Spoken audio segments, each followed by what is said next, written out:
Hi, this is David Michelini. I wrote The Amazing Spider-Man, and you're listening to Amazing Spider Talk. Too many who know the angles, uncover and untangle all the questions and the webs left out to tangle. Be in 1962, last Wednesday's afternoon, they'll bend your ears with reckless self-abandon.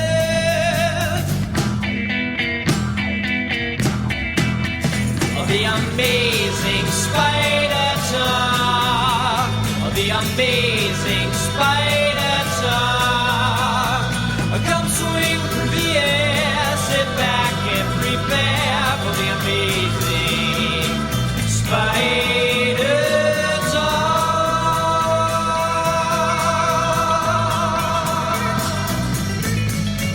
Hello and welcome to the Amazing Spider Talk. My name is Dan Gvozden, and I am the editor and founder of SuperiorSpiderTalk.com. And I'm Mark Ginocchio, the editor of the Chasing Amazing blog, and now an editor at SuperiorSpiderTalk.com. Awesome. Well, thanks everybody for joining us for our fourth matrimonial episode of Amazing Spider Talk Renew Your Vows edition. I think matrimonial is the only adjective I could come up with related to marrying someone. What means marriage? Well, we hope you enjoy this podcast and that it provides an intelligent conversation between two fans and collectors as we hope to look at the Spider-Man comic universe in a bit of a bigger picture. Yes, Dan. And for this matrimonial episode, we'll be discussing Amazing Spider-Man Renew Your Vows number 4 by Dan Slott, Adam Kubert, and Scott Hanna. And then we'll be unveiling our first ever Amazing Spider Talk t-shirt. Woo! It's pretty cool. Yeah, I'm really excited about it. Of course, if you hear this sound, please check out your iOS device for a link to an article, video, or image to enhance your listening experience. Mark, I feel like I have to address this because we know that this episode wasn't released on our typical schedule, which we normally release episodes every Friday morning. But due to technical issues, we had to delay this episode, and so we thank you guys for staying with us. Mark, you want to speak to the nightmare that was recording the last episode? Yeah, well, basically, it seemed like every time I started to talk in a sentence that lasted more than 5 seconds, you would be on the other line, like, Mark, I lost you. Yeah. Mark, I lost you. And I always heard you just fine, but it clearly was some kind of connection issue, and it was affecting basically. And I'm a long-winded guy, Dan, so that was kryptonite for me. Even Flash was depressed by it. You could tell Flash was just not his usual pissy self. He was just pissed. Well, we want to send a special thanks to Time Warner Cable for sponsoring the last episode of the show. Yes, Time Warner Cable. At least they didn't merge with Cabletown. Well, enough of that nonsense, Mark. I guess let's get back to our regularly scheduled program with a discussion of the penultimate issue of Amazing Spider-Man Renew Your Vows.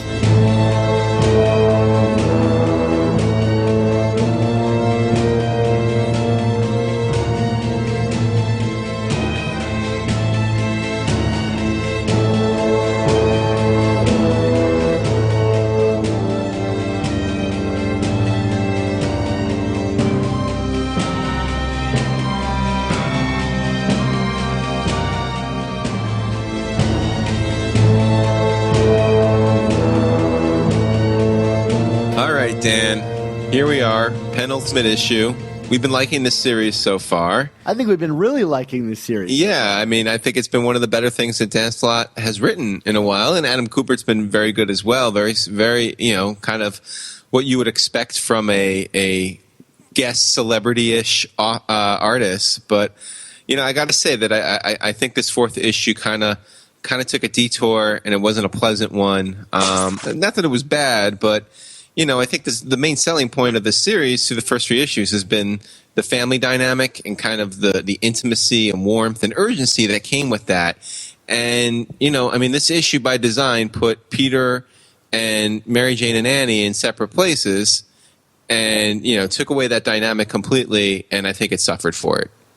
Yeah, I agree with you, and I think the book is never able to overcome it. It just kind of... They split up, and you can just feel the bottom drop out of this comic. And yeah, and Dan, I think we started to see some of those old issues that we've been having with some of the Slott stories over the past year or so. And I think not having, I don't want to say crutch, but I think having to write the family allowed Dan to maybe push himself in some unique ways, and it kind of felt like he was going back to his formulaic Spider-Man story writing again. And we'll get into those specificities shortly. But I guess something that we're at least a little thankful for didn't devolve into some Spider-Verse-esque silliness was Regent's reasons for wanting Spider-Man, right? Yeah. Oh, I breathed a sigh of relief when this is said. Regent is just looking for him for his spider sense abilities so that he can, I guess, dodge any of Dr. Doom's attacks when he inevitably decides to take on the Mad Doctor and try to take control of Battleworld, which is kind of a lame. I mean, it's not really a lame conceit. It's just that every single book in Secret Wars has this plot line for its villain. Yeah. I mean, it's not a great reveal, but at least it wasn't like, magic crystal reveal. Well, we did get some magic in this. We got a magic arrow in this issue. I know you love your magic in your spider books, Mark. Are you ready for some Magic Scrolls Part 2? Taking the form of magic arrows? When Spider-Man, when the first thing I think of when I think of Spider-Man is magic and mysticism. He truly, well, I shouldn't say that because the Straczynski run focused a lot on mysticism, and that was, for the most part, a very good run of comics, but still. Yeah, right. When I read Magic Arrow in the script, I was like, oh, Mark is gonna go off the handle about this one. Well, I didn't go off the handle, but, yeah. It's just, like I said, it wasn't a great reveal. I mean, I also don't even know pragmatically if this is something that Regent really would really benefit him, since Doom, for the most part, is omnipotent. I think I agree with you there, but it also kind of it makes his speech in the past issue kind of silly. It's like, I will take Spider-Man's powers over everyone else's, and then he's like, I'm just going to use it to dodge Doom, and you're like, really? That doesn't seem that much more powerful than anything else, especially when you have telepathy powers. Couldn't you just read Doom's mind? No. I don't know. And then there's, not to get too far ahead here, but there's this whole emphasis in this issue while we're talking about Regent on Regent's powers being limited use items. He only has 5 magic spells he can cast of any. I felt like I was playing a video game RPG, and I was like, I only have 5 magic missile. Choose your own adventure, Dan. Get me some Mountain Dew, and I'm going to cast some magic missile. Oh, man. Now you're degrading Mountain Dew drinkers. Come on, Dan. That could be 30% of our audience, for all we know. I might be a Mountain Dew drinker. You never know. I don't touch the stuff, but, No, I don't either. But I have other liquid vices. But enough about liquid vices. Let's talk about Spider-Man's vices, which is for the fact that, for the most part, he's pretty useless in this issue, which is kind of, again, disappointing. And what we were getting in Spider-Verse and some other stories, and what we really hadn't been getting through the first 3 issues of Renew Your Vows. I mean, yeah, it makes sense, at least in this instance. I mean, if Regent has been built up as this very powerful foe, he took down the Avengers by himself with the powers he stole from the X-Men. And it's not like he's incompetent or being impetuous or anything like that. But I don't know. Spider-Man is just kind of captured, and the villain soliloquies like a Bond villain, and that's it. And it's up to his child and his wife to save him, and this ragtag SHIELD crew. I don't know, Dan. I just was kind of expecting the way the story was originally being built up, more about Spider-Man kind of having to work through his own issues to save his family, or not, not this reversal, which I felt came out of nowhere. Yeah, I mean, I think I would be okay with the reversal if one, Peter had something to do in this issue, and I guess the big moment for him in this issue is meant to be the reveal of D-Man and what's going on with D-Man, him being kind of like, I guess, not autopsied, but he's being taken apart piece by piece to, I guess, collect his powers. I'm not really sure how that works. And Peter sees him and kind of has this moment of realization that, oh, this is what was happening because I couldn't act, and I just didn't buy that at all. Like, someone as smart as Peter didn't realize that this was going on the whole time. Right. It just feels false to me. But also that he's kind of just trapped the whole time. And I like the threat that Regent just allows him to die in that tube there. That was, kind of chilling, to be honest, that a villain's not like, well, here's my laser sharks, Right. He's just like, okay, you're dead. And I'm like, all right, that's kind of refreshing. But Peter doesn't have much to do. And so instead, MJ and specifically Annie is allowed to take on the entire Sinister Six and be victorious, and that just feels false to me, and not what I would have wanted out of like seeing their half of the story, which I think I could have bought if it wasn't so ridiculous. I don't want to be glib, Dan, but I mean, like, I kind of was expecting Annie to like throw on her silk costume in this issue, because it's just like, I don't know, like this child who is kind of being allowed to operate with her powers completely uninhibited for the first time is completely dismantling, the main villain's right-hand men, I mean, it felt really absurd to me. I mean, and not that I want to see a child in a comic get, like, beat up and tortured, but there just had to be a different way to get to this point. And I felt like it just, again, like, you talk about tone, and I felt like the tone, I think my biggest issue with this comic is how the tone just shifted so drastically. I mean, this comic, not that there wasn't fun in the first three issues, but there was this kind of, this urgency and this direness, like this dystopian world, and, Peter has his wife and kid, but like, they can't live their lives, and he gave up being Spider-Man to protect them, and he's being forced to kind of come out of his comfort zone and at the risk of them. And then, you got Annie kicking Craven in the balls, and it's just kind of like, okay, we're now doing a jokey Dan Slott comic again instead of a more serious one, and it just didn't jibe with me. It made me empathize with Craven because I felt the same way. I was like, this comic just kicked me in the balls. Yeah, I mean, like, there was nothing in the first three issues that indicated ball shots would be a part of the story.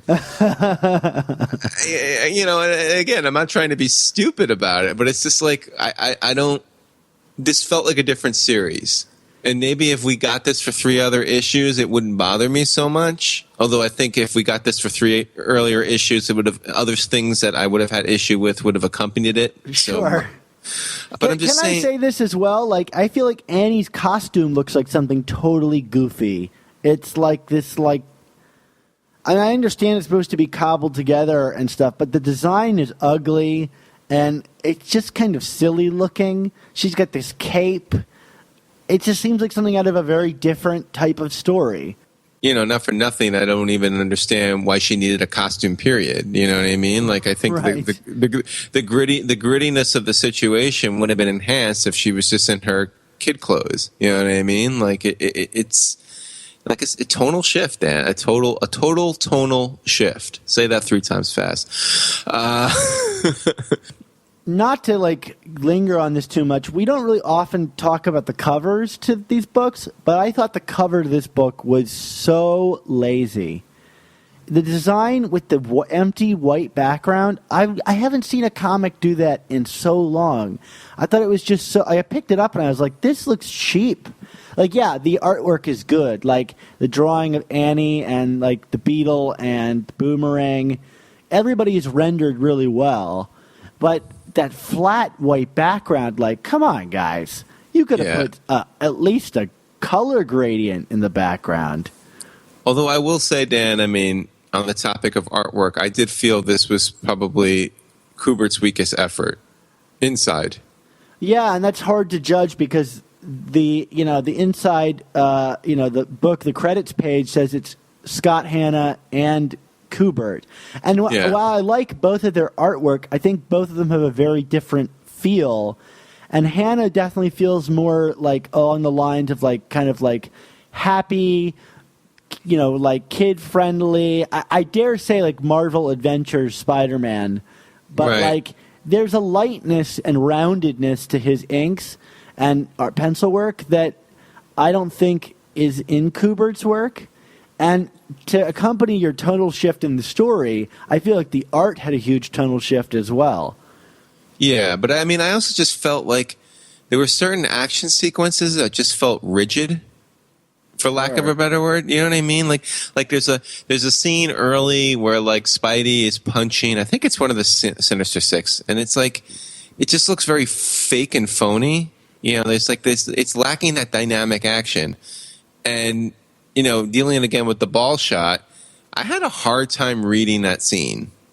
Well, she doesn't even kick him in the balls. She kicks him in the like lower chest. It just wasn't clear. Yeah. Right? I mean, like it was like a weird angled position, that action, and you're right, it didn't translate. I mean, what they said happened versus what they showed happened were two different things, it felt like. Sure.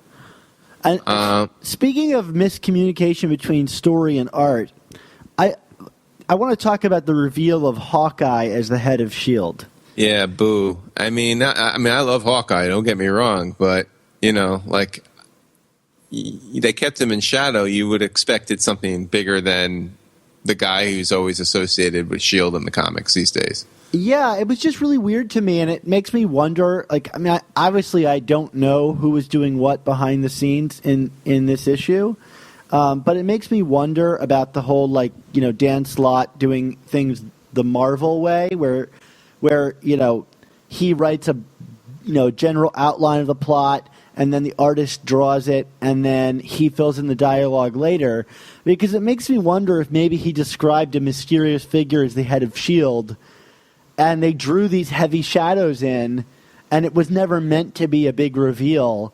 But it really, like, we spent last issue guessing who we thought, or last episode guessing who we thought it was.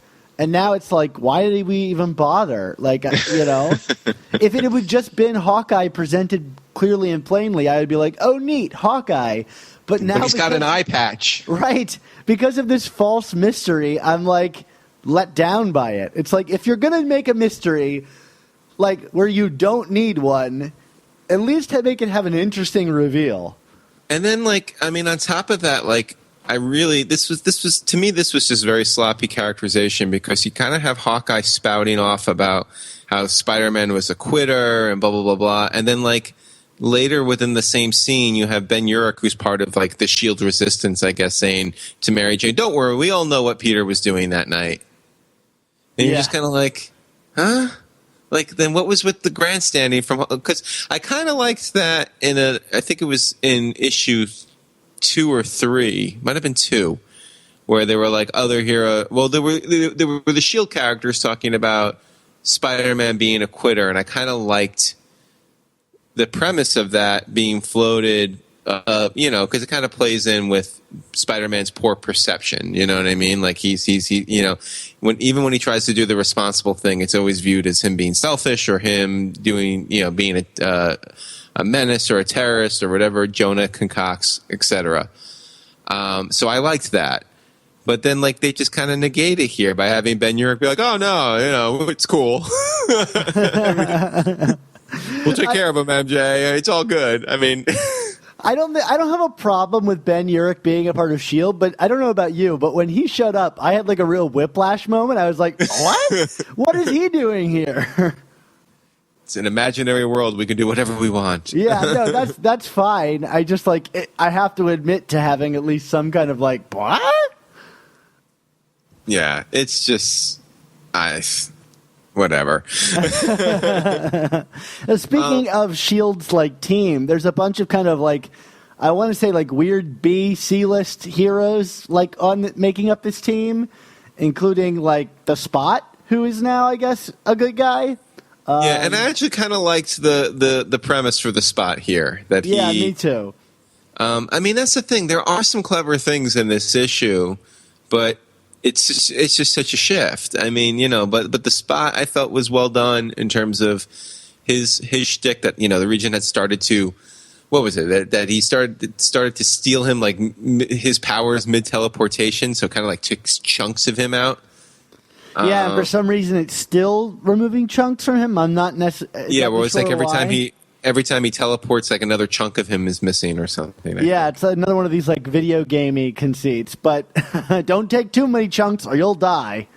Yeah, I mean, there's a definite mishmash here of characters. Although it does, I do wonder if this is another instance. And I hate to be this way, but there is precedent of Dan Slott kind of showing off his knowledge of deep cut characters.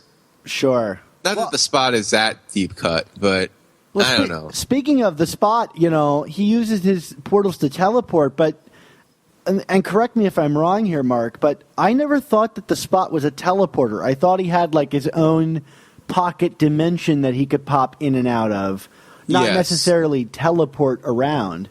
Right, but alternate Earth and change, artistic license, I guess. Yeah, I don't know. I was just like, wait a minute, is this really the like?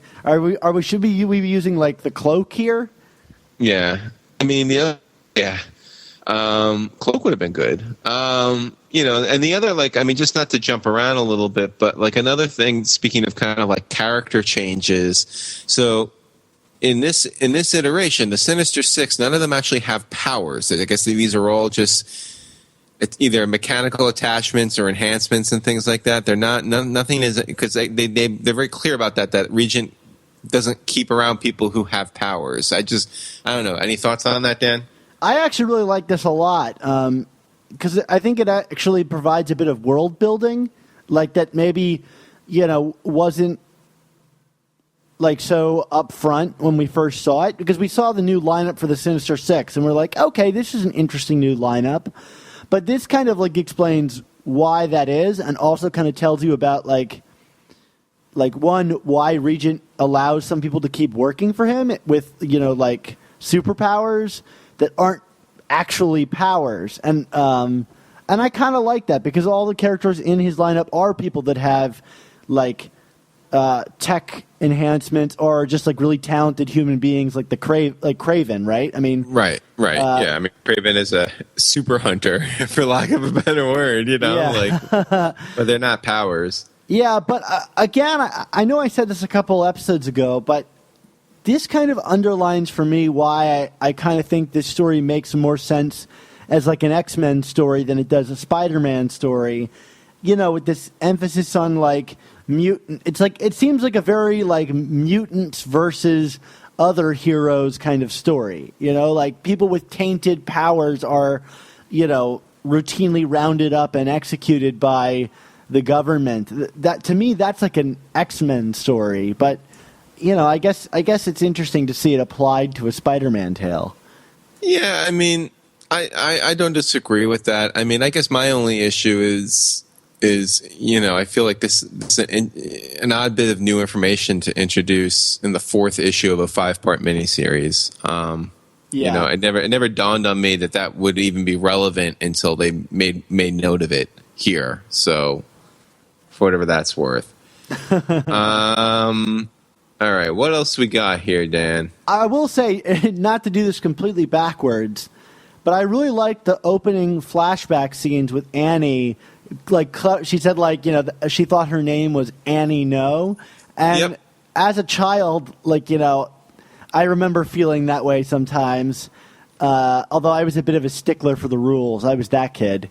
As people maybe could surmise by my strict adherence to script sometimes in this show. But I kind of like that, and I think, we commented on the kind of like smart family-based nuance that was in previous issues that we thought was, kind of surprising from a guy like Slott who doesn't have a family of his own necessarily in this manner. To show like that's kind of an insider thing that somebody with a family would think of, and I thought that was really smart.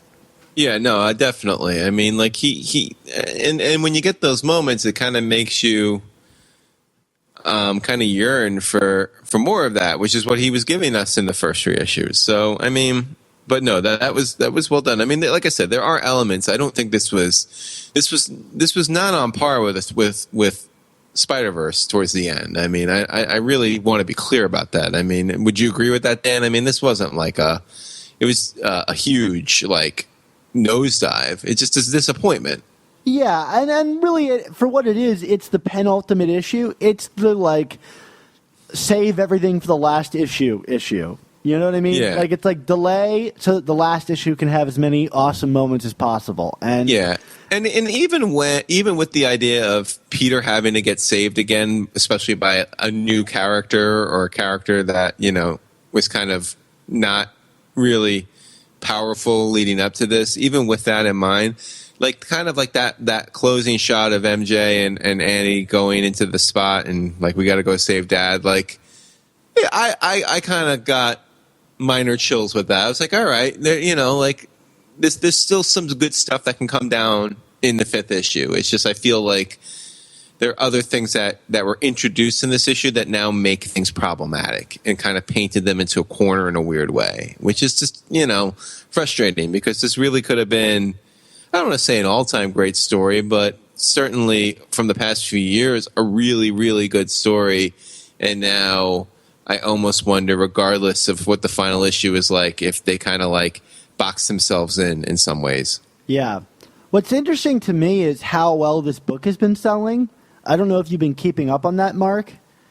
I'm assuming it's like top 5, right? It is, and like Marvel's making a real push for this final issue to kind of say that it's a big issue and that something really big happens in it, and that will carry over. And Dan Slott has kind of said that, and people have kind of guessed maybe it's that Regent becomes like a, you know, goes back to being in the 616 or whatever that universe is going to be called, like being a business rival of Peter's or whatever. But I think like with the number of these sales, I mean, it's Spider-Man has always been high recently, but this is even higher than it has been. And it almost makes you wonder, like, Marvel really would have to ignore the sales on this book, like looking at how well a Mary Jane and Peter book is selling.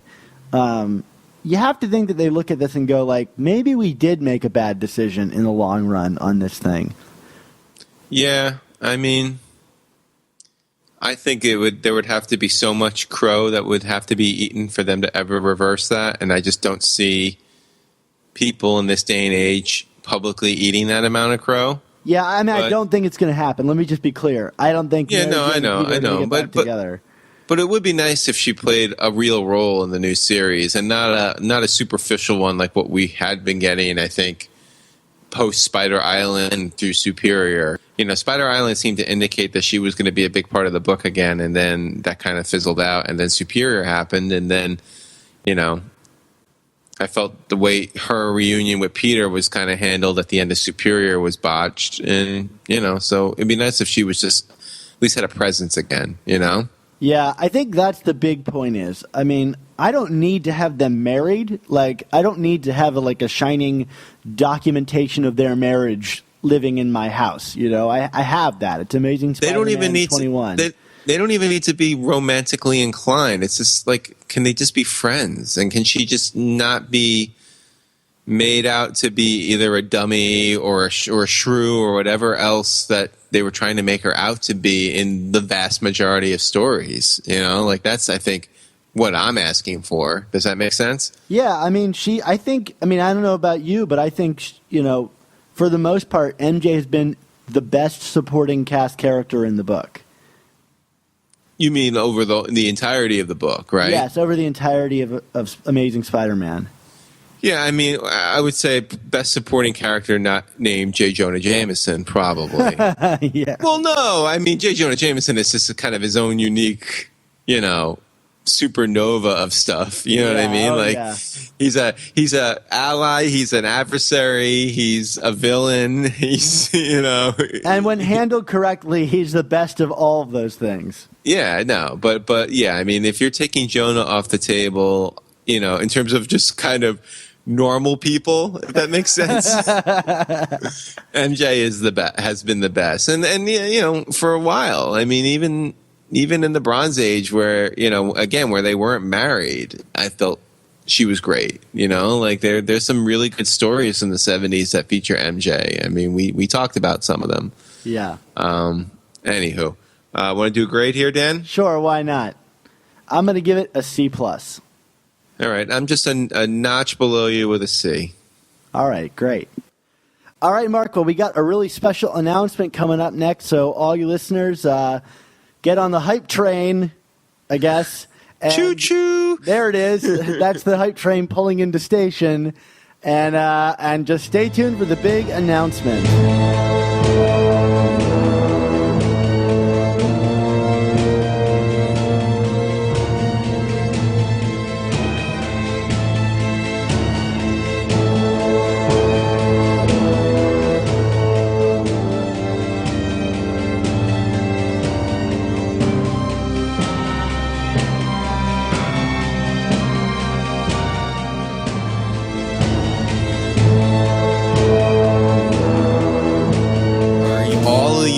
There, prepared to become fashion icons. I don't know if we're all ready for this. Well, I think you should be, because I can tell you right now, Dan, I'm ready to be. Did you already order one, Mark? Oh, well, you bet I already ordered one. I'd order 10. I'd order 10 if it wasn't kind of silly for me to order 10. Becoming your own Bart Simpson over here. Yeah, exactly. But we are going to be introducing the brand new inaugural Amazing Spider Talk t-shirt. Tell them all about it, Dan. Yeah, it's something that's been in the works for a while, and maybe you've heard me announce it elsewhere or seen it on our site. But yeah, I had a bunch of designs made up for a number of t-shirts, and this is the first of many t-shirts that we're going to be doing for our show. So if you're a fan of the show and you want to help support the show and also get something cool for your money, at least I think they're cool, right, Mark? I think this is a beautiful looking shirt, Dan, and I hope if you in your little iOS device right now, you can see a little visual of it, right, Dan? Yeah, it's the awesome spider eyes, and it has our famous motto, which is, Mark, with great podcasts must also come amazing spider talk. Yeah, so it's a design idea I had a while back, and I hired an artist to mock it up for me, and this is the result. So what we're trying to do is sell at least 30 of these shirts so that we can pay back the cost of the designs and do more shirts in the future, and also get shirts out to the contributors who make SuperiorSpiderTalk.com and our Amazing Spider Talk podcast something that we can do every week.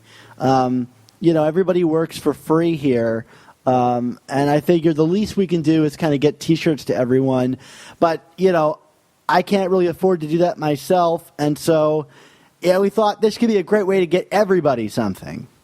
Yeah, so we definitely encourage you to buy these while supplies last. It'll probably be the first of many, right? Yeah, it's going to be the first of many, and if the response to this is positive enough, then yeah, we're going to be doing a lot more shirts and items. Mark and I sat down and had a meeting a couple weeks ago, or I guess a couple months ago, about all the different ideas that we had for cool products based off of jokes that we've done on the show, and I'm sure many of you can guess some of the jokes that will make an appearance on shirts and hats and other items. But yeah, if this first one is a success, then we want to do more of them. But we have 2 more weeks to reach 30 shirts. We already sold 12, so we need 18 more to be sold in the next 2 weeks by September 8th, when the shirts are going to be taken down. So you have until then to check it out. And I will say that the shirts come in a bunch of different sizes and colors, whatever you want. And they're American Apparel shirts, so they're made here in America. And these are the top quality shirts that we could find on the site to get to you guys. So they're going to be really nice and last a long time. And once you get a shirt and once you get it in the mail, They're probably going to ship them out after the 8th, right, Dan? Is that the drill, or are they? If we reach our goal, then they get sent the day. So if we reach 30 shirts sold, they get sent out that day. But if we don't reach 30 shirts, then you have to wait until the 8th for them to be shipped out. Right. Well, I was going to say, once you get those shirts, so probably in a couple more weeks, definitely take photos of them, selfies, whatever. Send them in to us. We'll put them in the podcast feed if you like. Say okay to print or whatever, because we want to see you guys wearing these shirts. I think you're going to be really happy with what they look like. Yeah, so if you climb up Machu Picchu and you want to take a picture in your amazing Spider Talk shirt, send it our way. Maybe we'll do a contest to see who can send us one of the picture of one of these shirts in the most far-flung of places. Yes. Although, what would the prize be? A free T-shirt? No. A ticket back home. Great stuff. Well, Dan, do you want to get to the goodbye portion? Yeah, sure. So, of course, these shirts, you can find them on our sites, and you can go to the link in the show notes to get to them. But as always, you can find all of our new Amazing Spider Talk and old Superior Spider Talk podcasts at my website, superiorspidertalk.com, or find us on iTunes and Stitcher by searching for Amazing Spider Talk. And we didn't get any comments this time, so if you do go on those sites, please make sure to leave us a comment or review, as they're a great way to help our community grow and be discovered by new listeners. And of course, we didn't have any emails either, so if you have any opinions on the comics we discussed today or any questions, be sure to email them to us at amazingspidertalk@gmail.com, and we'll be sure to address and read them on the air. I guess we're not the only ones who are a little burned out from back-to-back-to-back weeks of comics, Dan. Yeah, right. It has been pretty crazy. After a long break from comics. Yeah, but definitely let us know what you think of the shirts and the show and everything else by hitting us up on Gmail. Or you could check out both of our Facebook pages at facebook.com/Superior Spider Talk and facebook.com/ChasingAmazing. We actually put some information about the shirts up on our Facebook pages. We also put up our articles, other breaking news about the Spider-Man universe, and just general getting in touch with us kind of stuff. So Facebook.com is a great way to do that. So, yeah, Dan, what else we got? As always, though, guys, if you want to follow the adventures of Spider-Gwen and Miles Morales in a similar format, be sure to subscribe to our sister podcast, The Ultimate Spin, hosted by Brian, Kyle, and Noor. As always, a special thanks to the talented musical artists who contributed to our show music, including our theme song from Ryland Bojack and our outro song from Magic. And a special thanks to Nick Cagnetti, Ray Sumser, Ron Friends, and Sal Buscema for our show's awesome artwork. Mark, where can we find you on the internet this week? Well, you can keep following my countdown of the greatest Spider-Man and Fantastic Four stories on SuperiorSpiderTalk.com. Dan, we're about halfway through the list now. Any surprises for you? Yeah, there's been a bunch, but I was really pleased to see the Spider-Man Human Torch sharing an apartment comic. That's one of my favorite issues of Fantastic Four. I think we discussed that on another show, but reading your write-up was really nice, so that was really cool to see. My home is engorged. Back away from the nerd. And then, of course, you can find me on the Twitter sphere at Chasing ASM blog. Awesome, Mark. And you, Dan? Of course, yeah. You can find me on Twitter at Dan Gvozden, or my Spider-Man account, and the account for our website at SupSpiderTalk, where we give out all kinds of free comics, and I post my ramblings about any number of things. And you can read all of our Spider-Man writing at SuperiorSpiderTalk.com, and all of my movie reviews at GrindMyReels.com, where I'm going to be starting a new project real soon that I'm excited to announce. Maybe I'll do that in a couple weeks. But keep an eye on GrindMyReels.com as well. Mark, the other day I was at Best Buy, and I was walking down the television aisle with all those awful high frame rate televisions that they have, and they had them all turned to this one channel that featured a young girl kicking a man in an animal costume in the groin. But even more important than that is that I saw your Uncle Ben. He was there laughing with me. Any idea what he was shopping for? I always thought Uncle Ben was more of a Target guy. Maybe he was looking specifically for some really expensive electronics that he could have ordered online, but decided to go to the store instead. No, you know what? I think he actually was checking out the Geek Squad because he kept hearing rumors that he died, and he was like getting really upset by it. And I was like, well, Ben, Uncle Ben, what I would tell you to do is go on the internet and Google yourself and what happened, because this is ridiculous. Why does everyone think you're dead? Why does everyone think you tragically got shot by a burglar when you've been alive and well for years? And so he went to, first he was just like, well, what's a computer? And I'm like, it's that box in the corner of your room. And he had like one of those like old Mac LC models from like the early 90s. So he tried starting it up, and of course, like it, sad macking on him, and it was just terrible. And he's like, what am I going to do with this? I'm like, why don't you take it to Best Buy, have the Geek Squad check it out. Maybe they can, erase your hard drive and put some new software on it, and you can go on the internet and find out why everyone thinks you're dead. And he was like, all right. So he took it in. And of course, the Geek Squad's like, this computer's like 30 years old. We can't do anything with this. And he was like, first really upset. And then, he saw the television and he started laughing. And he was like, as bad as things can be, I'm always reminded with great podcasts must also come amazing spider talk.